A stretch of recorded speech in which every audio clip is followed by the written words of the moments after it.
박정호의 손에 잡히는 경제 플러스.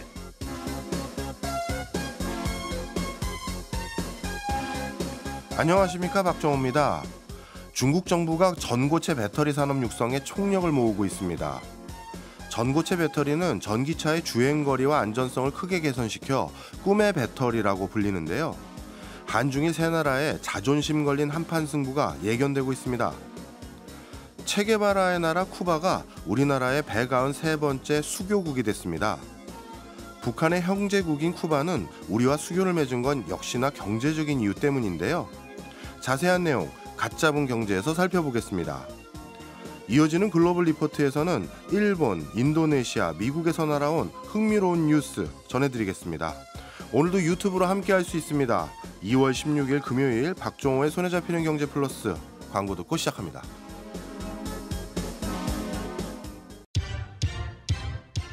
숏폼에 망가진 지성을 깨우고 싶다면 타락한 두뇌에 찬물 샤워를. 아 차가워.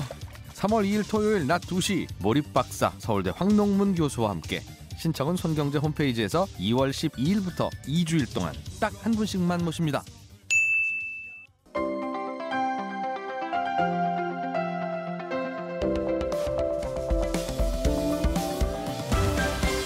경제생활의 플러스가 되는 아주 경제적인 시간. 박정호의 손에 잡히는 경제 플러스. 오늘 막 들어온 경제 뉴스를 따끈따끈하게 전해드리는 갓잡은 경제 시간입니다. 오늘은 연합인포맥스의 정지석 기자, 머니투데이 방송의 김주영 기자 두 분과 함께합니다. 어서 오세요. 네, 안녕하세요. 예, 오늘은 첫 소식이 정 기자님 소식인데, 야, 중국이 전고체 배터리 시장에 진출한다고요? 그러게요. 요즘은 진짜 확실하게 그 반도체랑 같이 배터리가 어떤 국가 간 패권 다툼? 이런 그렇죠. 주도권, 키를 갖고 있는 것 같아요. 중국 정부가 자국을 대표하는 전기차 그리고 배터리 업체들과 전고체 배터리 시장에 뛰어들기 위한 로드맵을 발표했습니다. 네, 사실 중국의 대표 전기차 업체 하면 얼마 전에 우리나라에도 뭐 진출한다고 했던 비아디. 그죠? 이 비아디인데, 이 비아디가 사실 배터리 업체라고 하면 또 CATL 이 두 맞아요. 군데인데, 여기가 대표 회사들 맞죠? 맞습니다. 일단 뭐 비아디는 방금 교수님이 말씀하셨지만 요즘에 테슬라 킬러로 많이 불리더라고요. 네, 그래서 얼마 전에 뭐 일론 머스크도 비아디에 대한 엄청난 호평을 내놨던데, 뭐 최근에는 미국 시장까지 공략하려고 멕시코에 공장도 짓는다고 하고요. 점차 이렇게 사세를 굉장히 확장하고 있고, 이제 또 CATL 여기는 이제 우리나라 배터리 3사, 그러니까 뭐 LG 엔솔이나 SK온이나 그다음에 삼성 SDI랑 글로벌 배터리 시장에서 경쟁하는 세계 최대 배터리 그렇죠. 제조업체입니다. 예, 여기가 전 세계 시장 점유율만 37%가 넘어요. 예. 이 두 곳을 중심으로 지금 전기차 업체로는 니오, 그리고 배터리 업체로는 비아디에 또 배터리 자회사가 있거든요. 핀드림스, 그리고 이브에너지, 뭐 CALB, 고션 하이테크 같은 이런 기업들이 중국 정부랑 손을 잡고 일종의 전고체 배터리 연합체를 구성했습니다. 네. 네, 보니까 이게 우리나라 정부로 치면 뭐 기재부, 과기부, 산자부, 그러니까 주요 정부 부처가 다 들어간 연합체더라고요. 그렇군요. 네, 그러니까 이제 우스갯소리로 공산당이 밀어준다 이런 얘기까지 나오더라고요. 일단 연합체가 오는 2030년까지 전고체 배터리의 개발과 생산은 물론 공급망까지 구축하겠다고 합니다. 대단하죠. 예, 지금까지 설명만 들어봐도 네. 뭐 중국이라는 큰 자본과 시장 가진 그곳에서 이렇게 전폭적으로 밀어주는 회사들이니까 네. 정말 무섭다 이 생각이 드는데, 맞아요. CATL하고 비아디 이 각각 세계 이제 1위라고 보면 되는 거죠? 그죠. 예. 일단 그러다 보니까 중국 정부도 굉장히 뭐 자신감이 넘쳐요. 얘네 이 두 곳 기업만 내세우면 못할 게 없다는 자신감을 보이고 있는데, 그 이번 연합회 출범식에서 중국 정부 관계자들이 한 말을 보니까 네. 일단 지금 중국은 전고체 배터리를 어떤 국가 간 산업 내 힘의 균형 을 깨거나 바꿀 수 있는 잠재력으로 보고 있더라고요. 그리고 지금 결국에는 중국은 그 자동차 강국, 자동차에서 1등 시장을 먹기 위해서 자동차 강국이 되고 싶은데 네. 그러기 위해서는 반드시 가져와야 하는 시장으로 생각하고 있었습니다. 근데 이게 또 그럴싸한 게 이 CATL이랑 비아디만 합쳐도 이미 전 세계 전기차 그 배터리 시장에서 점유율이 50%가 넘어요. 아까 CATL이 37%, 예. 비아디가 또 15% 정도의 점유율을 갖고 있거든요. 그러니까 절반 넘게 시장을 점유하고 있으니까 여기다가 이번 연합체에 포함된 자동차 배터리 제조사의 경우에는 글로벌 10위 업체 중에 중국에 무려 6곳이 있는데 그 기업들이 다 들어왔습니다. 그렇군요. 네, 그래서 더 그럴싸하게 들리는 것 같아요. 예. 무시무시합니다. 네.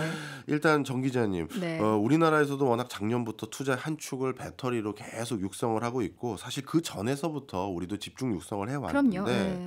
이 전고체 배터리는 그 전에 배터리와 뭐가 다르길래 이렇게 다들 무시무시하잖아요. 예. 쉽게 보면 일단 전기차 배터리에 쓰이는 전해질은 액체잖아요. 예. 네, 헌데 이걸 고체로 바꾼 겁니다. 그러니까 이름 그대로 고체 전해질을 쓴 차세대 2차 전지 정도로 이해하면 쉬울 것 같아요.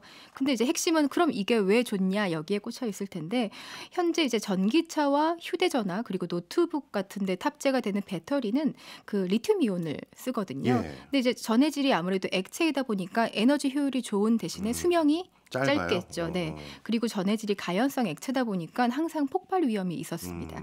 근데 전고체 배터리는 전해질이 고체니까 일단 충격에 의한 누액, 그러니까 흔들림이 없을 테니까요. 액체가 셀 위험도 없고 또 인화성 물질이 포함되어 있지 않아서 뭐 폭발을 통한 발화 가능성도 없습니다. 그러니까 무엇보다 액체 전해질이 또 에너지 밀도가 굉장히 높아서 충전 시간이 짧아요. 예. 그러니까 이제 전기차 관점에서 보면 주행 거리를 늘리고 안전성을 끌어올릴 수 있겠다 이렇게 볼 수 있는 거죠. 그렇군요. 그렇다면 이런 전고체 배터리 시장은 그동안은 어떤 상태였습니까? 일단 그 세계 각국의 배터리 제조사들이 전고체 배터리를 개발하는데 그리고 또 상용화하기 위해서 굉장히 사활을 걸어왔습니다. 사실 이 새로운 시장일수록 선점 효과, 그렇죠. 초기 효과가 사실 제일 크잖아요. 예. 이걸 포커스로 둔 것 같아요. 여기에 이미 기존 배터리 시장에서 이제 중국이 차지하는 비중이 워낙 크다 보니까 나머지 국가들, 우리나라나 뭐 미국, 유럽, 이런 일본 이런 국가들이 이제 새로운 산업 경쟁력을 갖추려는 나라들한테는 전고체 배터리는 당연히 도전할 수밖에 없는 하나의 대안이었던 것 같고요. 특히 전기차 시장에서 전고체 배터리가 요즘에 일명 이제 꿈의 배터리. 이렇게 불리거든요. 예. 그래서 그동안에 자동차 업체와 또 배터리 개발 업체 간의 협업이 꽤 활발했습니다. 예. 일단 뭐 일본 같은 경우는 토요타가 파나소닉이랑 같이 손을 잡았었고요. 또 독일은 폭스바겐이 퀀텀스케이프가 2025년까지 양산 라인을 구축하겠다고 발표한 상태입니다. 지금 우리나라 같은 경우에는 2020년 5월에 예. 이재용 회장이랑 정의선 회장이 회동을 해서 전고체 배터리에 관련한 논의를 한 적이 있어요. 그래서 일단 삼성과 현대차가 손을 잡고 이 시장을 공략하자 이런 뜻을 모았다라고 전해지기도 했었습니다. 그렇군요. 세계 각국에서 진짜 나름대로 꽤 심혈을 기울이는 것 같은데 네. 그러면 지금까지는 이런 질문이 성립되는지 모르겠습니다만 가장 앞선 곳은 어디라고 봐요? 굉장히 애매하죠. 관점에 따라서. 근데 예. 일단은 일본의 토요타를 많이 꼽더라고요. 토요타요? 네. 얼마 전까지 품질 부정 있었던 회사잖아요. 맞아요. 지난번에 그렇게 그 소식을 전해드렸었는데 근데 그때도 말씀드렸다시피 지난해 세계에서 가장 차를 많이 판매한 곳은 그렇죠. 예. 독일 3사도 아니고 현대차도 아니고 여기였죠. 예. 토요타였잖아요. 그리고 또 굉장히 압도적인 차이로 많이 판매했었어요.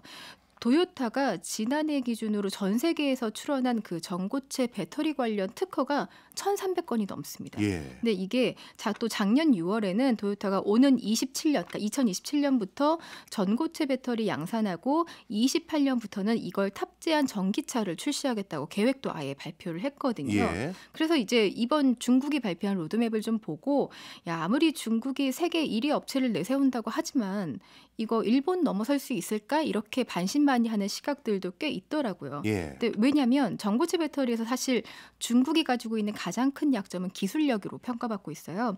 현재 그 중국 배터리 기업이 보유하고 있는 전고체 배터리 관련 특허가 100개가 채 안 된다고 합니다. 그러니까 갭이 좀 차이가 크죠. 예. 게다가 또 워낙 배터리 시장에서 업력을 쌓아온 글로벌 기업들이 중국도 많이 갖고 있다 보니까 반신반의한 시각 속에서 그래도 조금 지켜봐야 하나 이렇게 시선이 좀 왔다 갔다 하는 것 같아요. 그렇군요.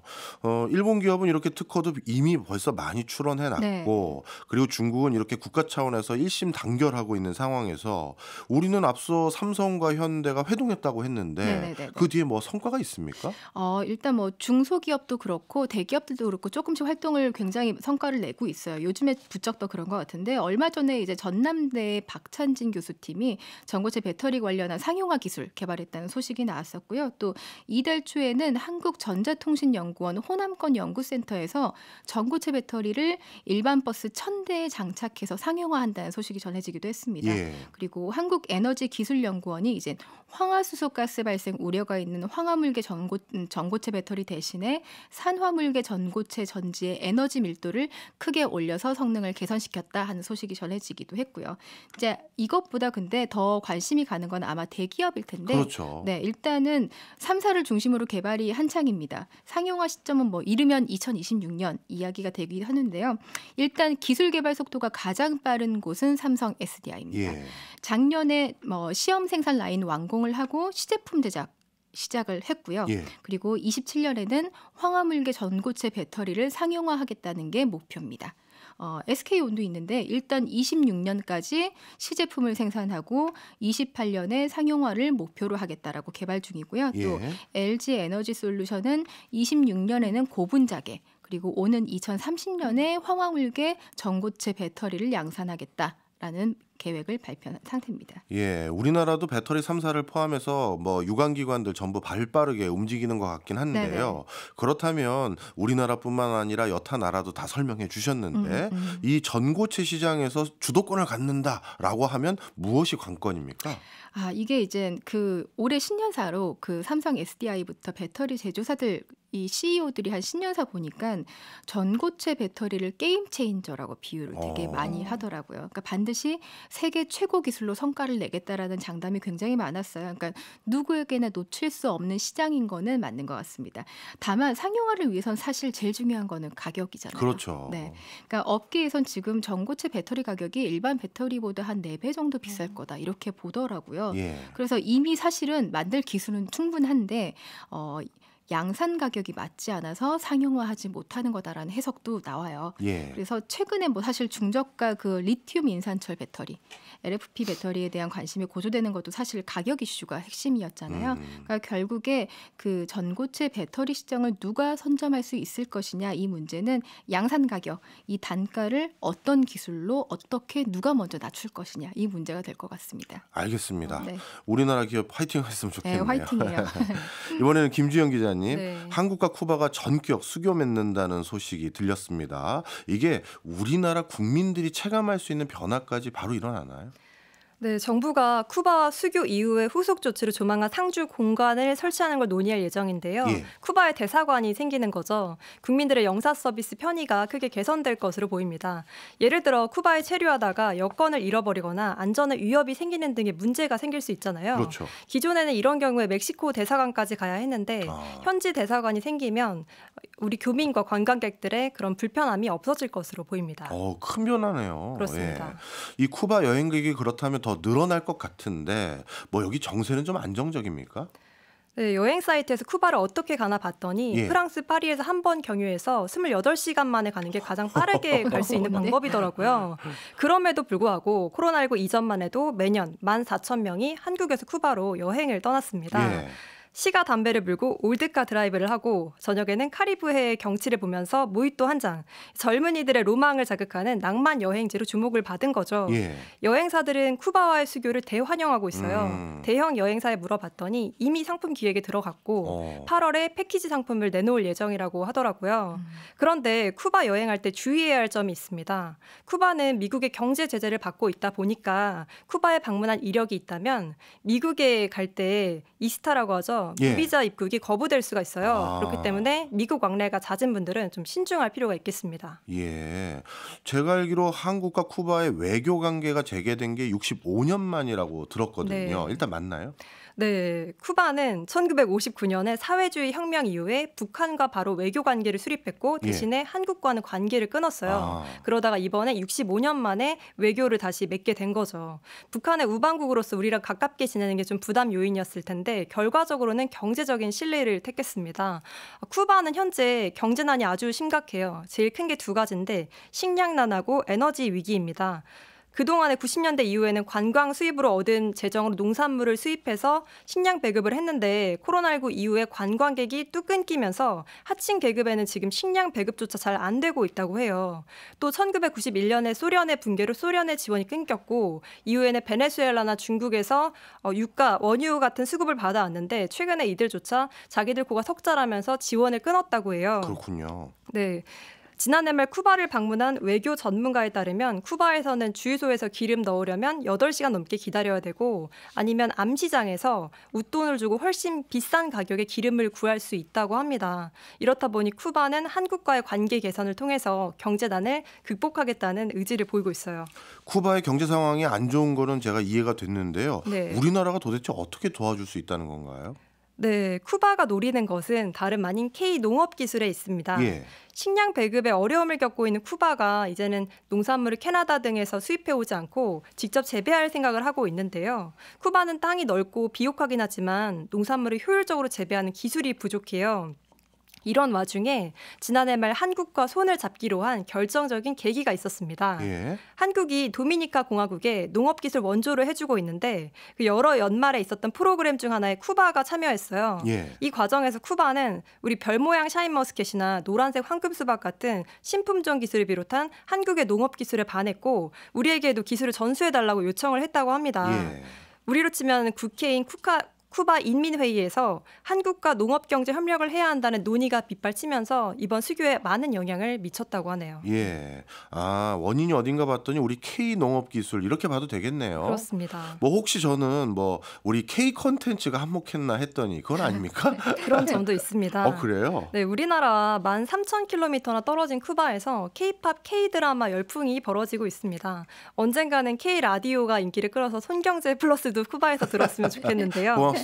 네, 현지에 드라마가 처음 수출된 건 2013년으로 MBC 내조의 여왕이 물꼬를 텄고 이후에 BTS 등 K-팝까지 뜨면서 한류 팬클럽의 가입자가 10,000명을 넘겼어요. 네. 외교부는 문화 교류를 통한 국민 간의 우호적인 인식이 확산되면서 수교에 기여했다면서 한류의 영향력을 높이 평가했습니다. 쿠바는 그 K-팝을 통해서 이 K-팝이 세계에서 어떻게 떴는지 그 비결을 배우고 싶어 해요. K-팝이 인기를 끄는 데는 아티스트의 역량도 있지만 우리의 IT 기술과 홍보 마케팅도 영향을 미쳤잖아요. 쿠바는 이런 것들을 벤치마킹해서 자신들의 재즈나 살사를 세계에 알리는 쿠바팝, C팝을 뜨게 하겠다 이런 포부를 가지고 예. 있다고 합니다. 알겠습니다. 자, 그렇다면 쿠바가 우리에게 원하는 것은 무엇인지 확실히 이해했는데요. 네. 반대로 우리가 쿠바의 수교를 통해서 경제적으로 우리도 뭐 얻을 게 있을까요? 네, 쿠바가 C팝을 세계에 알리려면 IT 기술이 수반돼야 되는데 예. 쿠바에는 지금 기술은 둘째치고 인프라가 잘 갖춰져 있지 않습니다. 통신망이 깔려져 있지 않아서 인터넷 접속하는데 몇 시간 걸린다고 해요. 저는 몇 시간 걸리는데 K-팝이 어떻게 떴나 궁금해지기도 하더라고요. 앞으로 정부 간의 계약에 따라서 한국이 쿠바의 통신망이나 설비 구축 등 인프라 지원을 할 가능성이 있습니다. 이와 함께 쿠바에는 니켈 매장량이 풍부해요. 이 니켈은 배터리에 주로 들어가고 다양한 산업에 쓰이는데 우리가 쿠바를 광물 공급망으로 활용할 수가 있습니다. 이와 함께 편리하게 서울에서도 시가 담배를 즐길 수 있는 날이 오겠죠. 이러한 소비자 후생 효과를 기대할 수 있는 면도 있습니다. 제가 쿠바 갔었을 때 자랑스러웠던 게 쿠바 화폐에 우리나라 뭐 중공업의 발전 설비가 화폐에 인쇄돼 있거든요. 혹시 우리나라 민간 기업의 진출 가능성은 더 없습니까? 네, 현재 쿠바에 법인이나 지사를 둔 한국의 대기업이 단 한 곳도 없습니다. 왜 그런가 봤더니 인구가 1,100만에 그치다 보니 구매력이 크지 않은 점도 있고요. 예. 또 공산주의 국가다 보니까 이 수입 대금을 민간이 아니라 정부 예산으로 집행을 해요. 예. 만성적인 외화 부족 상태에서 그 대금을 몇 년씩이나 늦게 주다 보니까 기업들이 진출에 난색을 보이고 있더라고요. 또 미국 정부가 쿠바에 경제 제재를 하고 있는 점도 부담 요인인데요. 쿠바에서 사업을 하면서 미국 은행을 이용할 수가 없고 달러 송금에도 제한이 있어요. 쿠바는 주로 중고차를 개조해서 쓰는 그 올드카가 유명한데요. 레트로 그렇죠. 감성의 올드카가 유명한데 이 부품에 대한 수요가 아주 많거든요. 또 의료 산업도 발달을 해서 쿠바 현지에서는 한국의 자동차 부품 기업들이나 의료기기 업체들이 진출을 해줬으면 하는 바람인데 우리 기업들이 난색을 보이고 있어서 실제 진출을 할지는 지켜봐야 될 것 같습니다. 그렇군요. 사실 쿠바의 이색적인 특색 보면 굉장히 영화에서나 볼 법한 1960년대 그 이전의 자동차들이 쿠바 현지에 현지에서는 그 자동차들만 다니다 보니까 마치 시대를 넘나들어서 과거에 온 것 같은 느낌이 있거든요. 네. 그래서 제가 쿠바 관계자들에게 여쭤봤더니 여기는 신차를 수입하는 그런 노선이 없기 때문에 그래서 옛날 차만 이렇게 탈 수밖에 없고 오히려 부품 구하기가 너무 어렵다 이런 소리를 했는데 어찌 보면 우리가 먼저 딱 거기다 깃발 꽂으면 정말 수출 대박으로 할 것 같기도 하고 그런데 이 대금 결제에 문제가 있었었군요. 그렇다면 쿠바와 수교를 통해서 단기적으로는 좀 효과를 누리긴 좀 그렇지만 중장기적으로 우리가 좀 뭐 투자를 한다든가 관심을 둬야 될 부분은 어딜까요? 네, 쿠바에 투자하면 바이오 에너지 분야에서 기회가 열릴 수 있다는 분석이 나옵니다. 쿠바 혁명 이후에 미국과 쿠바의 관계가 쭉 좋지 않다가 예. 오바마 정부 들어서 반짝 외교적으로 개선된 적이 있었어요. 왜 그런가 봤더니 예. 당시 오바마 정부에서는 옥수수에서 추출한 친환경 바이오 연료에 꽂혀서 이 생산을 늘렸던 적이 있었거든요. 그런데 옥수수를 활용한 바이오 연료는 너무 비싸고 연료 효율이 떨어지는 단점이 있어서 미국은 쿠바의 사탕수수에 주목을 했어요. 예. 쿠바의 비옥한 땅에서 나는 사탕수수로 만든 바이오 연료를 만들기로 한 거죠. 그런데 트럼프로 이후에 정권이 바뀌면서 이 사업이 유야무야됐습니다. 다시 트럼프 행정부 들어서 쿠바에 대한 경제적인 제재 수위를 높였던 거예요. 바이오 연료 사업이 유야무야되면서 연간 800만 톤에 달했던 쿠바의 사탕수수 생산량이 현재 100만 톤까지 줄어들었습니다. 전문가들은 이제 한국이 기회를 삼아서 쿠바에서 이 사업을 하면 좋은 기회가 될 거다 이렇게 보고 있습니다. 네. 네. 이래저래 우리에게도 많은 기회가 될 것 같네요. 알겠습니다. 이 이영만리의 소식까지 잘 챙겨주셔서 고맙습니다. 지금까지 김주영, 정지서 두 분 기자였습니다. 고맙습니다. 감사합니다. 저희는 광고 듣고 2부로 돌아오겠습니다. 고맙습니다.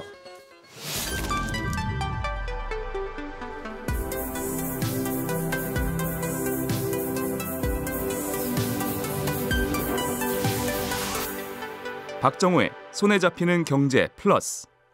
최신 지구촌 소식 만나보는 글로벌 리포트 시간입니다.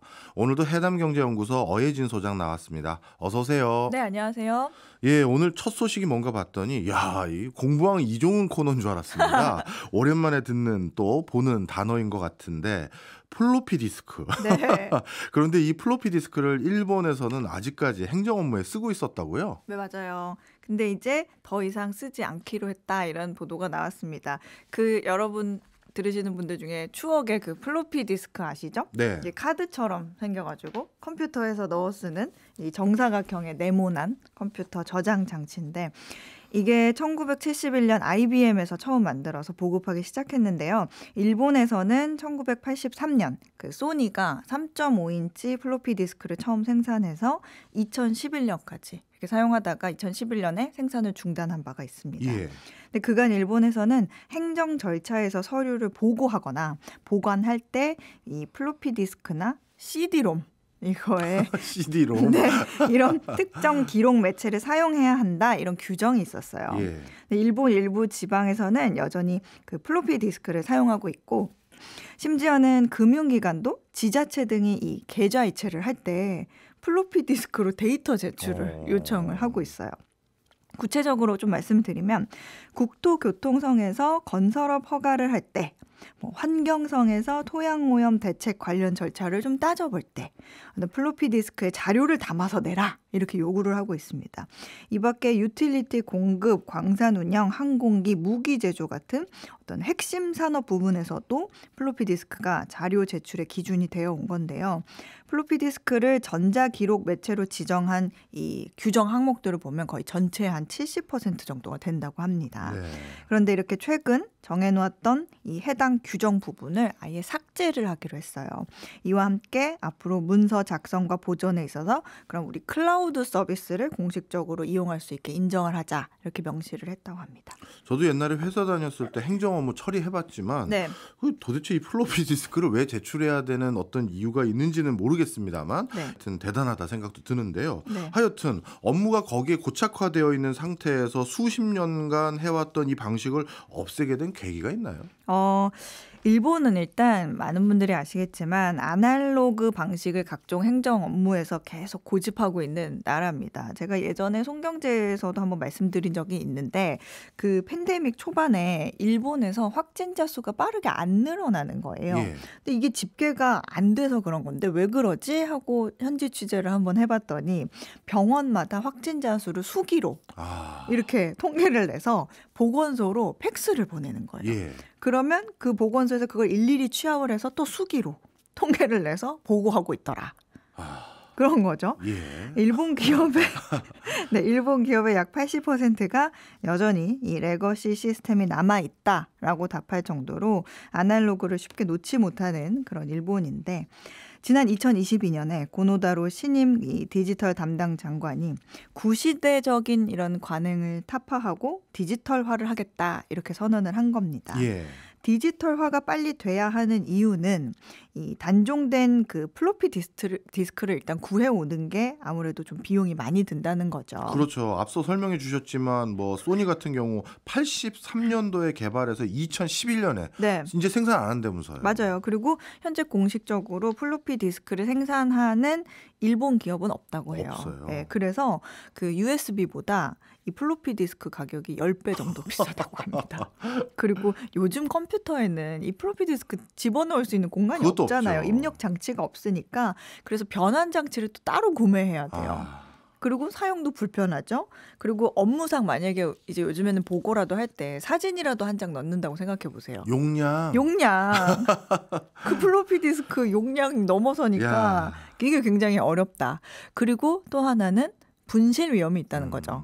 민감한 어떤 재무 정보가 들어간 디스크를 잃어버린 사건만 지난 1년 새 40여 건에 달한다고 해요. 예.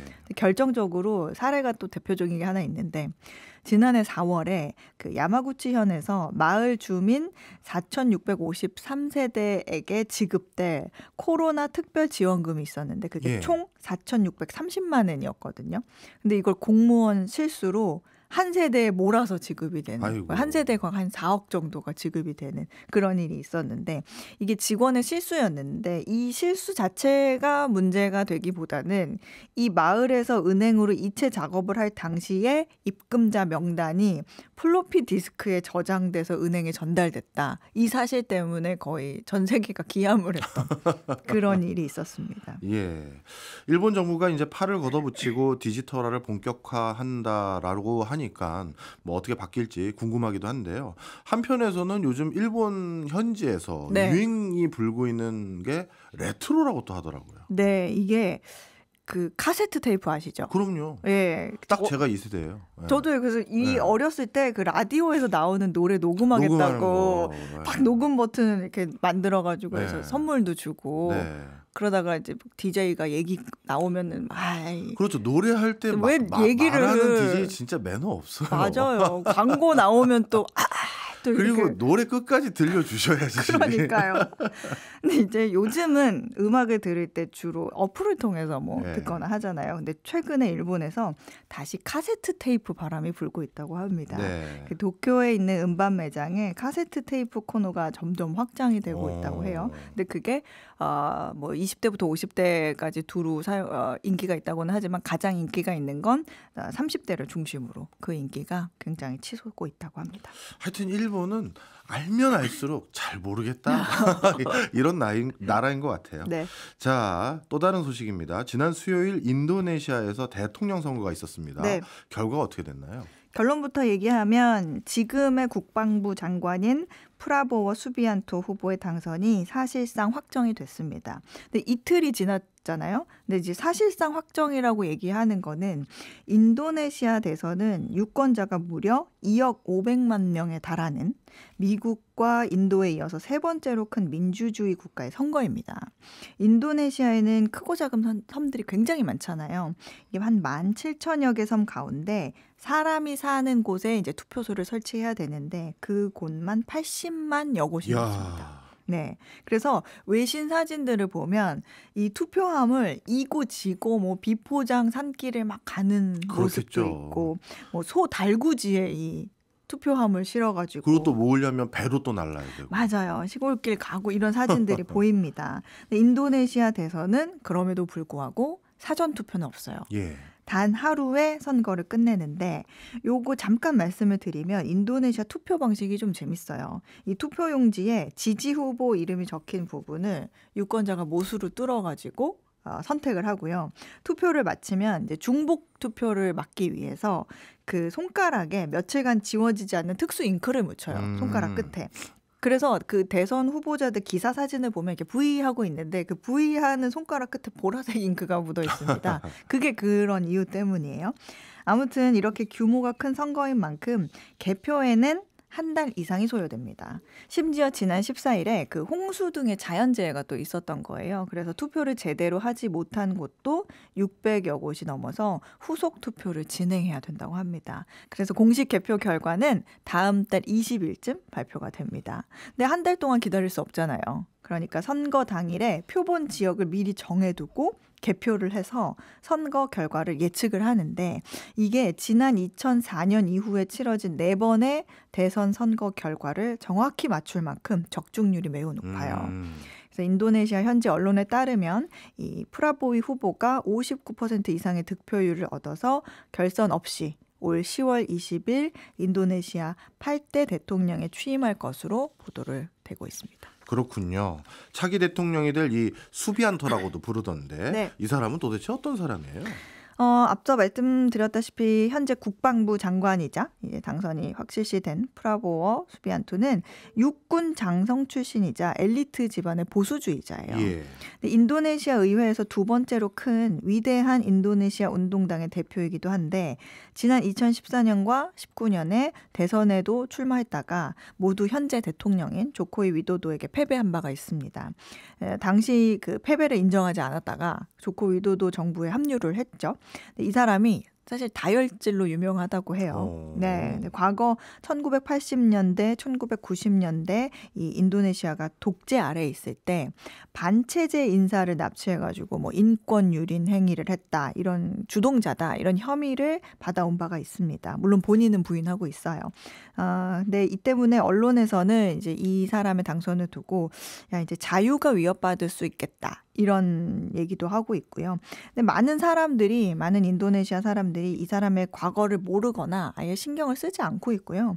현 정부 국방장관이 된 이후에는 이 사람을 좀 충성스러운 인물로 보는 사람들이 많다고 합니다. 네. 사실 그 프라보워 수비안토가 압도적인 지지를 받을 수 있었던 건 조코 위도도 현 대통령의 어떤 암묵적인 지지가 굉장히 뒷받침이 됐기 때문이거든요. 예.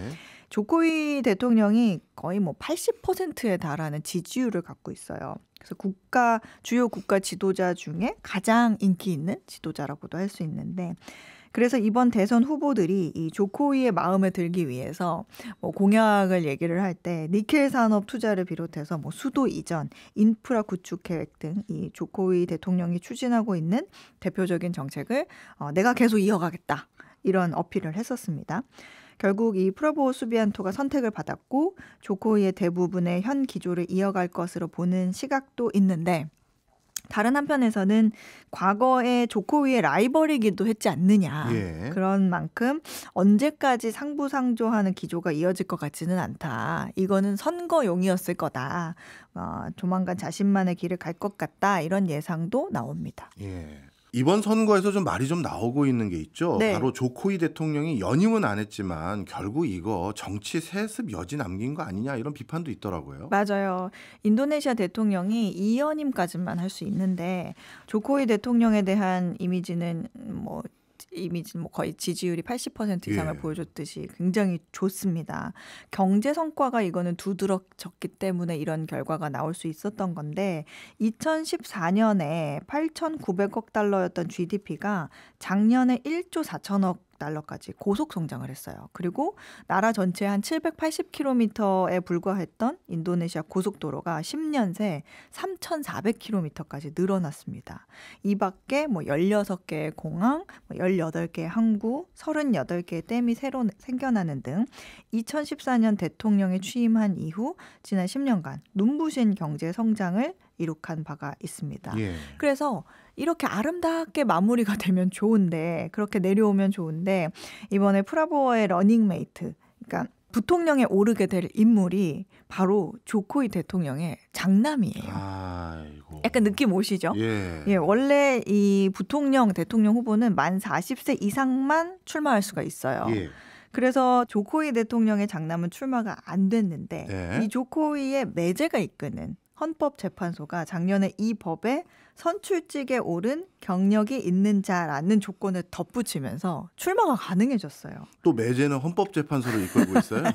그래서 본인은 아니라고 하지만 조코이가 영향력을 행사했다는 강력한 의심을 받고 있죠. 예. 그리고 또 올해 28살인 조코이 대통령의 차남이 또 있어요. 네. 이 사람은 인도네시아 연대당의 당 대표입니다. 예. 이번에 대선과 함께 치러진 총선이 있었는데 이 총선을 통해서 하원에 진입하는 게 이 당의 목표예요. 근데 하원에 진입하려면 최소 4%를 득표를 해야 되는데 현재까지는 3%가 좀 안 되는 것으로 나오기는 했습니다. 어쨌든 조코이가 자신의 아들들을 내세워서 일종의 뭐 정치 세습, 정치 왕조를 만들려고 한다.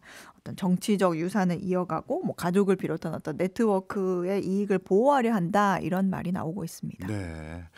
뭐 어떻게 뭐 능력 있어서 본인들이 하고 있는 거라면 뭐라고 안 해야 되겠지만 그래도 조금 뭔가 좀 이상하네요. 알겠습니다.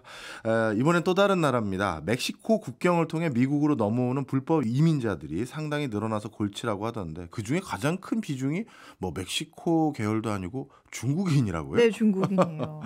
이 멕시코를 거쳐서 미국으로 입국하려다가 억류된 중국인 불법 이민자 수가 1년 새 몇 배 늘어났을 것 같으세요? 꽤 많이 늘어났으니까 가져오셨을 테니까 네. 뭐 10배? 10배. 맞아요. 10배 늘어났어요. 진짜요? 10배 늘어났습니다.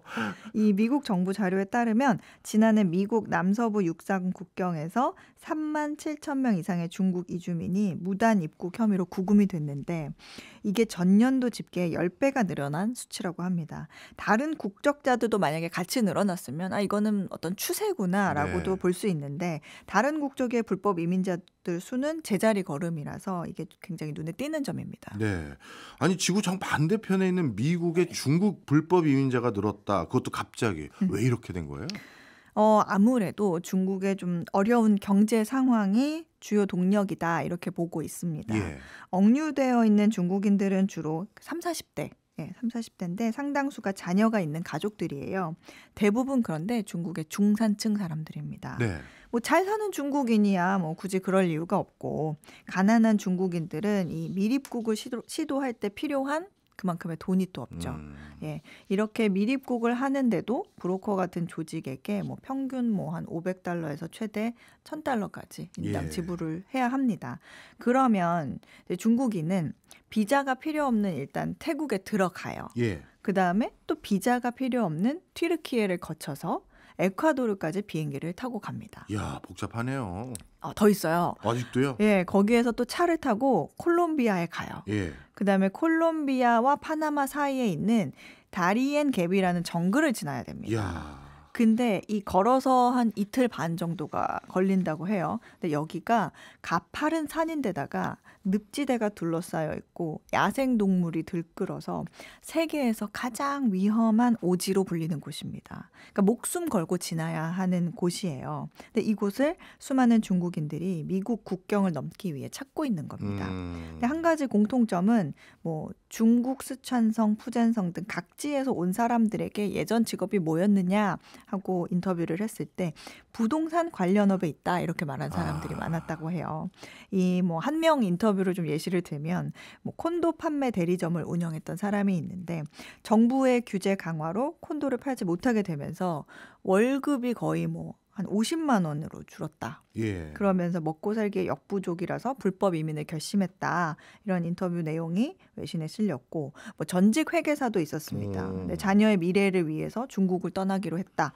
이런 언급도 있었고요. 일부는 뭐 공산주의 정부의 억압에서 좀 벗어나서 표현의 자유를 찾기 위해서 왔다. 이런 사람도 있었고요. 근데 대부분은 거의 뭐 생계를 위한 선택이었습니다. 중국 정부가 왜 우리가 기사들 보면 중국 경제의 밝은 미래에 대해서 굉장히 선전을 하고 경제 괜찮다, 다시 일어나고 있다 뭐 이런 얘기를 하지만 예. 거기에 있던 중국인들의 얘기를 들어보면 이거는 중국 밖에 다른 나라 사람들을 위한 선전인 거다. 우리가 현실이다. 이렇게 인터뷰를 하는 사람들도 있었습니다. 그렇군요. 근데 한 가지 또 궁금한 게 그냥 정식으로 비자 받고 올 수는 없는 거예요? 정식으로 미국 비자 받고 오면 되지 하는 생각을 할 수 있는데 미국이 아무래도 중국에 좀 상당히 강경한 태도를 보이는 시국이기 때문에 비자 받는데도 길게는 뭐 몇 년까지 상당히 오랜 시간이 걸려서 기다릴 수가 없어서 생계가 급박한 사람들이 이런 결정을 내리는 것으로 분석이 됩니다. 막상 도착해서 그런데 망명 신청을 하면 중국인들의 허가율은 꽤 높다고 해요. 네. 받아주긴 잘 받아주는군요. 시간이 걸려서 그런 거지. 네, 그렇습니다. 요즘 미국에서 유행하는 브이로그가 있다고 하더라고요. 네. 그런데 그 브이로그가 해고 브이로그. 해고하는 상황을 보여주는 거예요? 이게 뭐예요? 맞아요. 이렇게 동영상을 찍는데 네. 인사 담당자와 이제 대화를 나누면서 본인이 해고 통보를 받는 모습을 찍어서 올리거나 아니면 곧 내가 해고 통보를 받을 거를 아는 상태에서 남은 업무를 하는 모습을 찍어서 올리거나 그런 동영상을 올리는 브이로그가 미국에서 유행을 하고 있습니다. 근데 실제 이 틱톡 같은 곳에서 해고라는 뜻의 그 레이오프스라는 그 해시태그로 검색을 하면 굉장히 많은 영상들이 나오거든요. 그래서 저도 어제 직접 찾아봤는데 뭐 화상 대화로 굉장히 냉정하고 간결하게 회사 측에서 인사 담당자가 통보를 해요. 그 굉장히 살벌하게 느껴지더라고요. 이게 유쾌한 상황이 아닌데 이걸 아닙니다. 영상으로까지 찍어가지고 올릴 수 있나? 맞아요. 어떻게 보면 정말 수치스러울 수도 맞아요. 있는 그런 상황인데 이걸 굳이 찍어서 올리는 이유는 어떤 해고 경험을 공유하는 게 그 과정에서 내가 받은 상처를 극복하는데 좀 도움을 준다는 의견이 있고 네, 좀 부당한 회사의 해고를 폭로하고자 하는 그런 마음도 있다고 합니다. 예. 근데 어떤 기업은 소셜 미디어에 직접 글을 올려서 해고는 불가피했지만 뭐 해고 과정에서 우리가 조금 더 친절했어야 한다, 인간적으로 대했어야 했다 하고 사과하는 일도 실제로 있었어요. 예.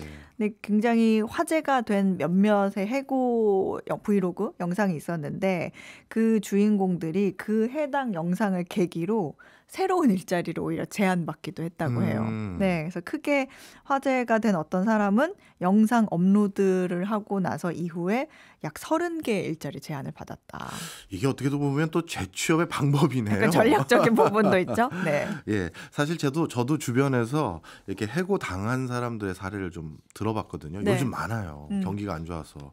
그런데 해고할 때는 그렇게 인격적으로 모멸감을 주는 말들을 하는 게 결국 못 견디게 만들어서 알겠습니다, 제가 나가겠습니다, 이런 말을 유도한다고 하더라고요.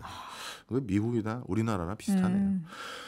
세계 이모저모 상황들 늘 우리는 어예진 소장에게 여쭤보고 답을 찾네요. 오늘도 고맙습니다. 감사합니다.